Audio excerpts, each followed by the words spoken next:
नजरादा मुंसिफ TV में आपका इस्तकबाल। आप देख रहे हैं खबर दिन भर। शुरुआत करेंगे हेडलाइंस के साथ। सुर्खियों को पेश करने में ताउन किया है डॉक्टर ऑर्थो ऑयल के साथ साथ डॉक्टर ऑर्थो कैप्सूल्स साथ लेना ना भूलें। नीट पेपर लीक के खिलाफ राजस्थान में कांग्रेस का कैंडल मार्च। मामले की गैर जानिबदार तहकीकात का मुतालबा। मरकजी हुकूमत के खिलाफ की गई नारेबाजी।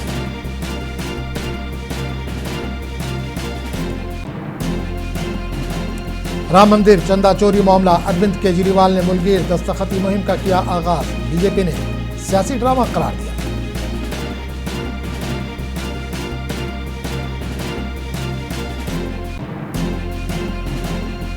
उत्तराखंड में हाईवे के लिए हजारों दरख्तों की कटाई। तरक्की बमुकाबला माहौलियात पर नई बहस शुरू। माहौलियात के तहफ्फुज़ का हुआ मुतालबा।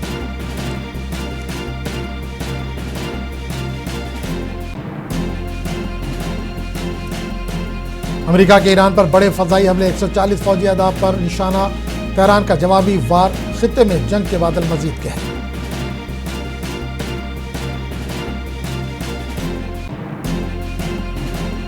ईरान और खलीजी ममालिक के दरमियान बढ़ी कशीदगी।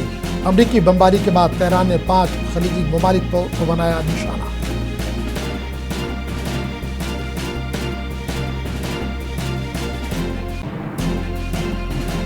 कनाडा के शहर टोरंटो में सालसा फेस्टिवल के करीब फायरिंग। 2 अफराद हलाक, 5 जख्मी। इलाके में खौफ और हरास फैल गया।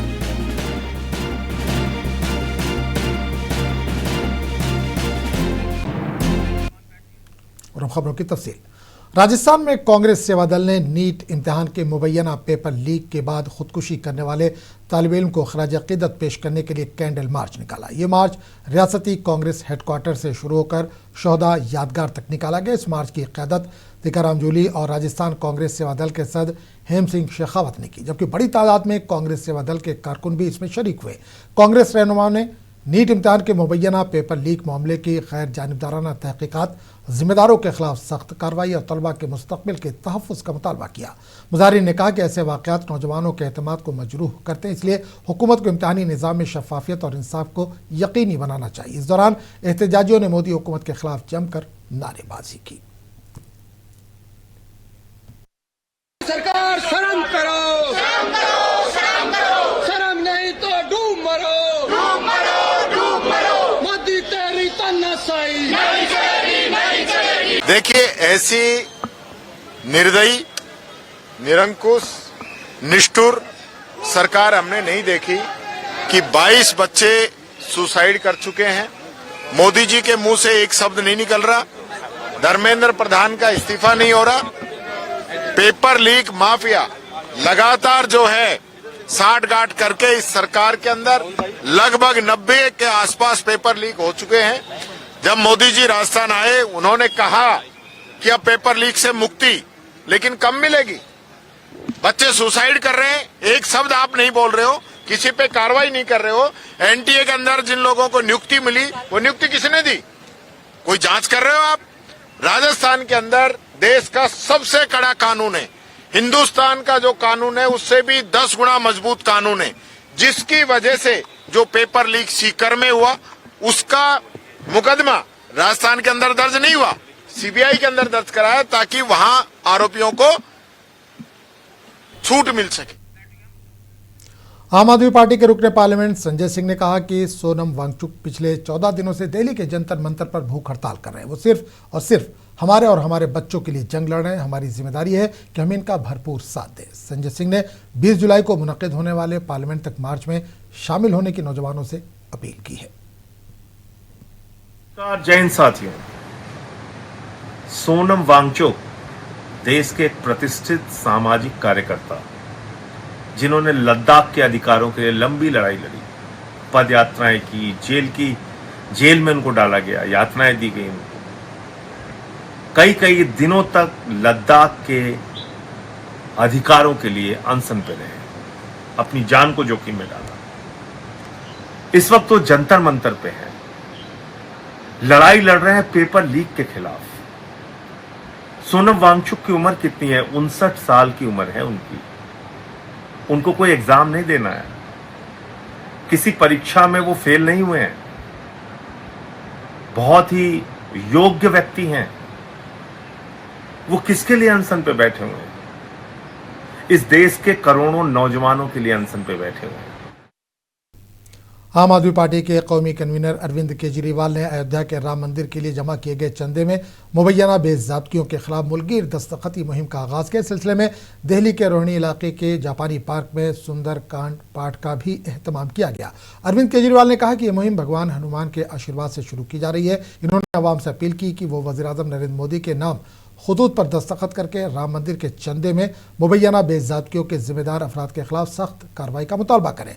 इनका कहना था कि यह दस्तखती मुहिम मुल्क भर में चलाई जाएगी और इसमें आम शहरी और राम भक्त भी शामिल होंगे। दूसरी जानिब बीजेपी ने आम आदमी पार्टी के इस इक़दाम को तनकीद का निशाना बनाया। दिल्ली बीजेपी के सदर हर्ष मल्होत्रा ने इल्ज़ाम लगाया कि सुंदरकांड पाठ और दस्तखती मुहिम दरअसल अरविंद केजरीवाल की सियासी साख बहाल करने की कोशिश है।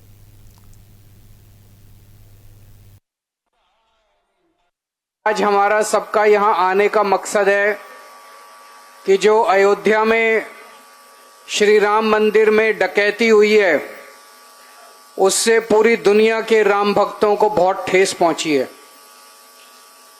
उन्होंने कुछ नहीं छोड़ा, जमीनों के घोटाले किए, सस्ती जमीन महंगी खरीद के पैसे, भगवान के नाम पे जो लाखों करोड़ों भक्तों ने पैसे दिए थे, वो पैसे की चोरी कर ली। जब राम मंदिर बन रहा था, उसमें बहुत बड़े स्तर पे कमीशन खोरी की उन्होंने। जम्मू कश्मीर की सियासत में एक बार फिर रियासती दर्जे का मामला जोर पकड़ता दिखाई दे रहा। वज़ीर आला उमर अब्दुल्ला ने ऐलान किया कि 20 जुलाई को रियासती दर्जे की बहाली के मुतालबे के लिए दिल्ली जाएंगे। इस मौके पर इन्होंने तंजिया अंदाज में मरकजी हुकूमत से सवाल भी किया कि क्या रियासत का दर्जा हासिल करने के लिए हमें व्हाइट हाउस जाकर ट्रंप से मुलाकात करनी होगी। इनका कहना था कि मामला हिंदुस्तान का दाखिली मसला, इसलिए इसका फैसला भी मुल्क के आइन और पार्लियामेंट के दायरे में ही होना चाहिए। अब हम नया तरीका अपनाना शुरू करेंगे और उसकी शुरुआत 20 जुलाई से होगी, जब हम दिल्ली में बैठ के अपने रियासत की बहाली का नारा जो है वहां पे बुलंद करेंगे। अब ये लोग कहते हैं, अब ये पहले तो कहते थे कि रियासत का दर्जा आपको असेंबली से नहीं मिलेगा, ठीक। फिर हमने सड़कों पे बात करना शुरू किया। फिर कहते थे अब आपको जम्मू कश्मीर में बात करके ये मिलेगा नहीं, ठीक। अब हम जंतर मंतर जा रहे हैं। जम्मू कश्मीर के वज़ीर आला उमर अब्दुल्ला ने दिल्ली में होने वाले एहतजाज में मीर वाइस को दावत देने के फैसले का दिफा करते हुए कहा कि इस मामले को गैर ज़रूरी तौर पर मुतनाज़ बनाया जा रहा है। उमर अब्दुल्ला ने कहा कि बीजेपी इस मामले में तनाज़ा खड़ा करी, जबकि हकीकत में इसमें कोई गैर मामूली बात नहीं है। इनके मुताबिक मुख्तलिफ शख्सियात को जमहूरी तरीके से अपनी राय रखने और अवामी मामलात पर इजहार ख्याल करने का हक हासिल है। हम दिल्ली का प्रोग्राम करते हैं, 50 से ज्यादा लोगों को जो है हम उसमें शामिल होने के लिए चिट्ठी लिखते हैं, उनको एक नाम नजर आता है। 50 में उनको एक कश्मीर के हमारे मजहबी रहनुमा हैं, उनका नाम नजर आया। अपने पालतू चैनलों से 9 बजे के न्यूज, क्योंकि 9 बजे का न्यूज इनको बड़ा पसंद होता है, 9 बजे के न्यूज पे इन्होंने उस एक शख्स का जो है तूफान का चलाया। देखो ये नेशनल कॉन्फ्रेंस वाले, इन्होंने अलायदगी पसंद लीडर को जो है दिल्ली बुलाया। मैं उन चैनल वालों से पूछता हूं, मुझे तो कई साल हो गए सुनते हुए, वो भी मुल्क के होम मिनिस्टर साहब से, कि अब कश्मीर में अलायदगी पसंद लोग रहे ही नहीं।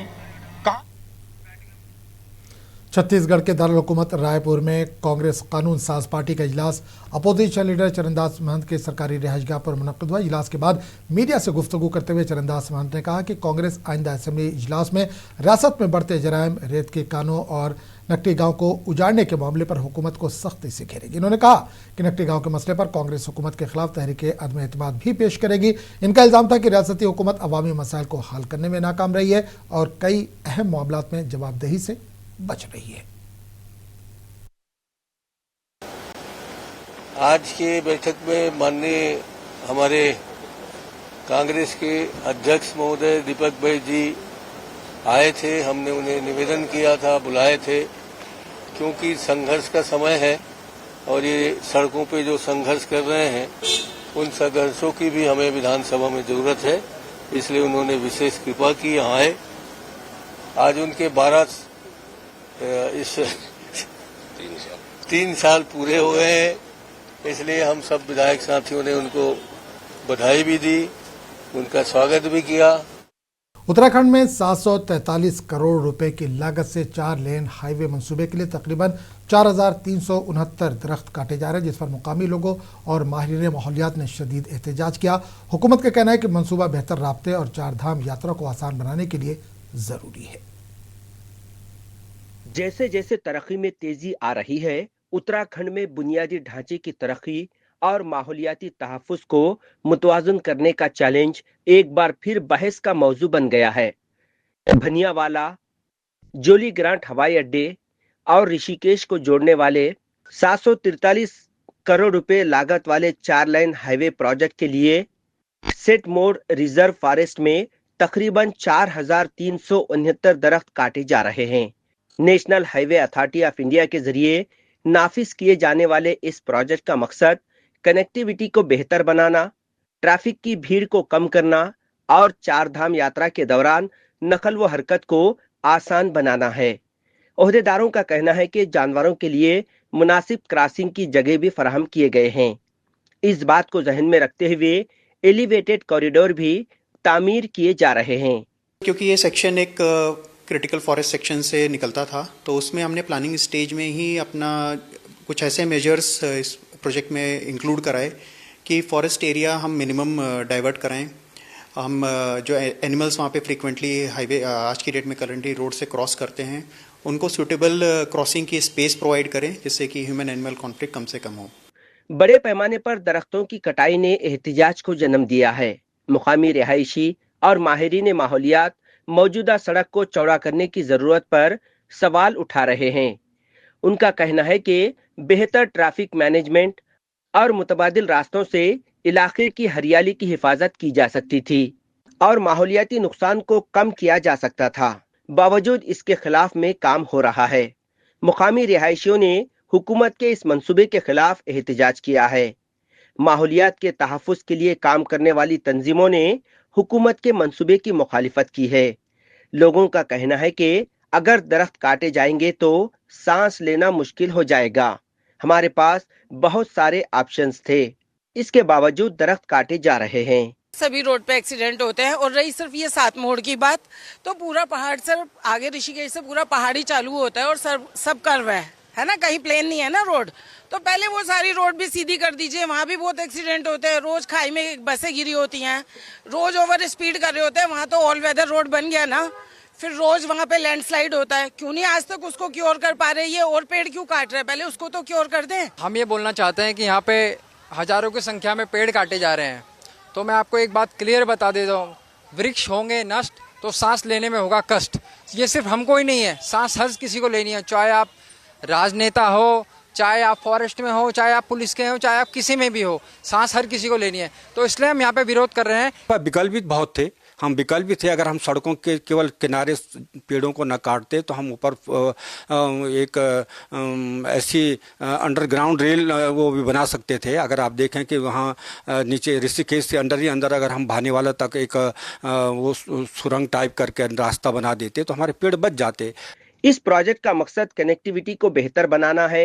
इसने तरक्की और माहौलियाती तहफ्फुज़ के दरमियान तवाज़ुन कायम करने के बारे में बहस को भी नई शक्ल दी है। ये एक ऐसा मसला है जो उत्तराखंड के मुस्तकबिल के लिए अहम रहेगा। उत्तराखंड से मुंसिफ टीवी की रिपोर्ट। केरला के वायनाड जिले में लैंडस्लाइड के बाद जारी सर्च ऑपरेशन के दौरान एक और लाश बरामद हुई। हुकाम के मुताबिक शुबा है कि ये लाश 7 जुलाई को टनल प्रोजेक्ट साइट पर होने वाले मिट्टी के तोदे गिरने के बाद लापता होने वाले 58 साल कंस्ट्रक्शन मैनेजर विक्रम राणा के, जो हिमाचल प्रदेश के कांगड़ा जिले के रहायशी थे। पुलिस के मुताबिक लाश मीनाचल पुल से तकरीबन 350 मीटर दूर दरिया के किनारे से बरामद हुई। लाश को पोस्टमार्टम के लिए सरकारी अस्पताल मुंतकिल कर दिया गया है।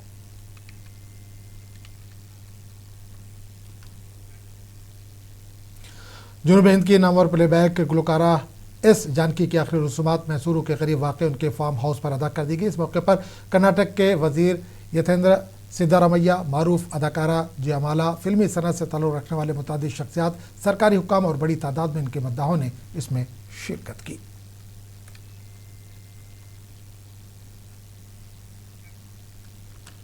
आसाम के कोकराझार जिले में इंतजामिया ने मंशियात के खिलाफ बड़ी कार्रवाई करते हुए तकरीबन 20 करोड़ रुपए मालियत की मंशियात को तल्फ कर दिया है।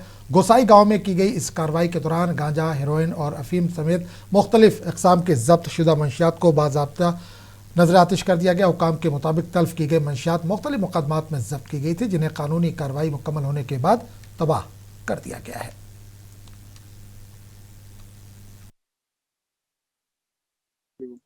हमारे याते केटामान कमर्शियल क्वांटिटी केस हुए जाते माने आउटसाइड स्टेटोत मानू इन्वॉल्व था के केटामान लोकल ड्रग पेडलर्स हिसाबत हुए हेटू लोकल ड्रग पेडलर्स टाउनोत या कोनबा गाँवते हेटू बिक्री करी था के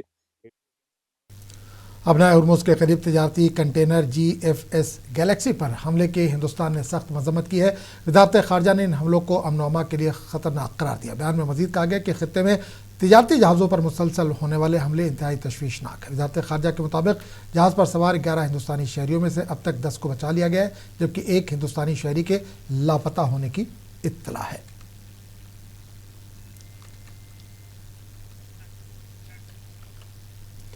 अमेरिका और ईरान के दरमियान बराह रास्त फौजी महाज़ाराई एक नए मरहले में दाखिल हो गई है। अमेरिकी सेंट्रल कमांड का दावा है कि ईरान पर हमलों के तीसरे मरहले में तकरीबन 140 फौजी अहदाफ को निशाना बनाएगा। अमेरिकी फौज के मुताबिक ये कार्रवाइयाँ अपना हुर्मुज़ में तजारती जहाज़ों पर हमलों के जवाब में की गई हैं। अमेरिकी सेंट्रल कमांड सेंटकॉम ने दावा किया है कि ईरान के खिलाफ 3 रोज़ा फौजी कार्रवाई के तीसरे मरहले में तकरीबन 140 फौजी अहदाफ को निशाना बनाया गया, जबकि मजमूई तौर पर 300 से ज़ायद अहदाफ पर हमले किए जा चुके हैं। अमरीकी फौज के मुताबिक ये कार्रवाइयां आबनाए हुर्मुज़ में किब्रस के परचम बरदार एक तिजारती कंटेनर जहाज पर हमले के बाद की गईं। अमरीकी फौज ने दावा किया है कि इस कार्रवाई में जंगी तैयारों, बहरी जहाज़ों और ड्रोन्स के जरिए इंतहाई जदीद हथियार इस्तेमाल किए गए, जिसके जरिए ईरान की मिसाइल और ड्रोन तनसीबात, बहरी असासे, असलहा गोदाम, मवासलाती मराकिज और साहिली निगरानी के निज़ाम को निशाना बनाया गया। सेंटकॉम के मुताबिक इन हमलों का मकसद ईरान की उस सलाहियत को कमजोर करना है जिसके जरिए वो आबनाए हुर्मुज़ में तिजारती जहाज़ों और बैनुल अक़वामी बहरी नक्लो हमल को खतरे में डाल सकता है। अमरीकी हुक्काम ने दावा किया कि कशीदगी के बावजूद आबनाए हुर्मुज़ से तिजारती जहाज़ों की आमदोरफ्त जारी है और रवां साल मई से अब तक 800 से ज़ायद तिजारती जहाज़ों और तकरीबन 400 मिलियन बैरल खाम तेल की महफूज तरसील में फराहम कर चुकी हैं। ब्यूरो रिपोर्ट, मुनसिफ टीवी। ईरान और खलीजी ममालिक के दरमियान बढ़ती कशीदगी ने खित्ते को एक नए बहरान के दहाने पर पहुंचा दिया है। अमरीकी बमबारी के बाद तेहरान ने जवाबी कार्रवाई करते हुए 5 खलीजी ममालिक को निशाना बनाने का दावा किया, जिसके नतीजे में कतर, मुत्तहिदा अरब अमारात, कुवैत, बहरीन और उर्दन में हाई अलर्ट नाफिज कर दिया गया है।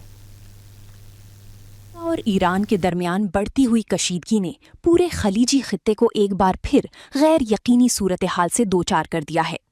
अमरीकी हमलों के बाद ईरान की जानिब से जवाबी हमलों के नतीजे में कई ममालिक में एयर डिफेंस सिस्टम फाल कर दिए गए और सिक्योरिटी फोर्सेस को हाई अलर्ट पर रखा गया। ईरान की पासदाराने इनक़िलाब इस्लामी ने दावा किया है कि उसने उर्दन के प्रिंस हसन एयरबेस पर अमरीकी फौजी तनसीबात को निशाना बनाया है। IRGC के तर्जुमान के मुताबिक हमले में कई बैलिस्टिक मिसाइल इस्तेमाल किए गए, जबकि एरोस्पेस फोर्सेस ने 20 के कमांड एंड कंट्रोल सेंटर और MQ-9 ड्रोन्स के हैंगर्स को तबाह करने का दावा किया है। दूसरी जानिब कतर पर ईरानी हमलों के बाद दारुल हुकूमत दोहा समेत पूरे मुल्क में मोबाइल फोन्स पर इमरजेंसी सिक्योरिटी अलर्ट जारी कर दिया गया और शहरियों और गैर मुल्की बाशिंदों से अपील की कि वो गैर जरूरी तौर पर घरों से बाहर ना निकलें और महफूज मकामात पर रहें। हुक्काम के मुताबिक दोहा में धमाकों की आवाजें सुनाई देने की इतलात सामने आई और अवाम को सरकारी हिदायत पर अमल करने की हिदायत जारी की गई। इसी दौरान मुत्तहिदा अरब इमारात की वजारत दिफा ने तस्दीक की है कि मुल्क के मुख्तलिफ हिस्सों में धमाकों की आवाजें सुनाई दे रही हैं और ये ईरानी बैलिस्टिक मिसाइलों, क्रूज मिसाइलों और हमला आवर ड्रोन्स को रोकने की कार्रवाई के दौरान की आवाजें हैं। वजारत के मुताबिक एयर डिफेंस सिस्टम ने ईरान की जानिब से दागी गई मिसाइलों और ड्रोन्स को फिजा में कामयाबी के साथ तबाह कर दिया, जिसकी वजह से मुमकिना नुकसान टल गया। इसके अलावा कुवैत और बहरीन से भी धमाकों की इतलात मौसूल हुई हैं, जिसके बाद इन ममालिक ने भी सिक्योरिटी इकदामात मजीद सख्त कर दिए हैं। सारे खित्ते में हसास तंसीबात और फौजी मकामात की निगरानी बढ़ा दी गई है और ईरान ने आबनाई हरमुज में जारी तमाम सरगर्मियों को बंद करने का हुक्म दे दिया है। अमेरिका और ईरान दोनों एक दूसरे के खिलाफ सख्त मौक़िफ़ इख्तियार किए हुए हैं, जबकि खलीजी ममालिक अपनी फ़ज़ाई और ज़मीनी सिक्योरिटी मज़ीद मजबूत बना रही हैं। सफारती कोशिशें जारी हैं, ताहम खित्ते में बढ़ती हुई फौजी कशीदगी के बाइस दुनिया भर की नजरें अब आबनाई हरमुज और मशरिक़ वुस्ता की बदलती सूरत हाल पर मरकूज हैं। ब्यूरो रिपोर्ट, मुंसिफ टीवी। ईरान के आला मुज़ाकरातकार और पार्लियामेंट के स्पीकर मोहम्मद बाकर गालिबाफ ने अमेरिका को सख्त पैगाम देते हुए कहा कि एक तरफा माहदों का दौर ख़त्म हो चुका है और तमाम फरीकों को अपने वादों और माहदों की पासदारी करनी होगी, बसूरत दीगर इन्हें इसकी कीमत चुकानी पड़ेगी। इन्होंने सोशल मीडिया प्लेटफॉर्म एक्स पर जारी अपने बयान में कहा कि मुकामी माहदे सिर्फ इसी सूरत कामयाब हो सकते हैं जब तमाम फरीक अपनी जिम्मेदारियाँ दयानतदारी से पूरी करें।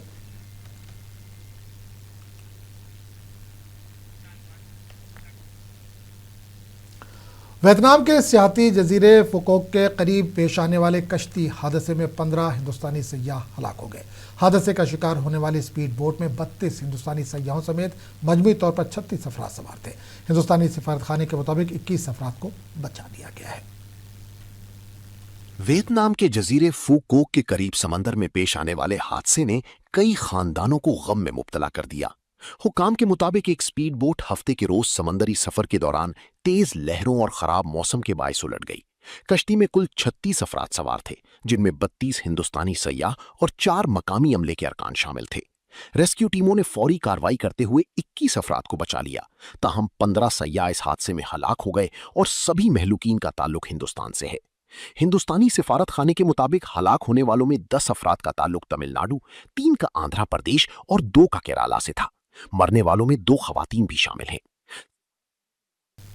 इसी दौरान वियतनाम कश्ती हादसे पर मोबाइल कंपनी लावा ने गहरे रंजो गम का इजहार करते हुए महलूकीन के अहलखाना से ताज़ियत और हमदर्दी का इजहार किया। हादसे में महलूकीन में लावा कंपनी का एक मुलाजिम और 14 चैनल पार्टनर शामिल थे, जिनमें 13 मर्द और 2 ख्वातीन भी शामिल थे। महलूकीन में 10 का ताल्लुक तमिलनाडु, 3 का आंध्र प्रदेश और 2 का केरला से था। कनाडा के शहर टोरंटो में साल्सा स्ट्रीट फेस्टिवल के करीब पेश आने वाले फायरिंग के वाक़े में 2 अफराद हलाक जबकि 5 जख्मी हुए हैं। पुलिस के मुताबिक फायरिंग उस वक्त हुई जब फेस्टिवल की तकरीबात जारी थी, जिसके बाइस वहां मौजूद अफराद में खौफ व हरास फैल गया। टोरंटो में जारी salsa on Saint Clair street festival के मकाम से बिल्कुल करीब अचानक फायरिंग से जश्न का माहौल खौफ में बदल गया।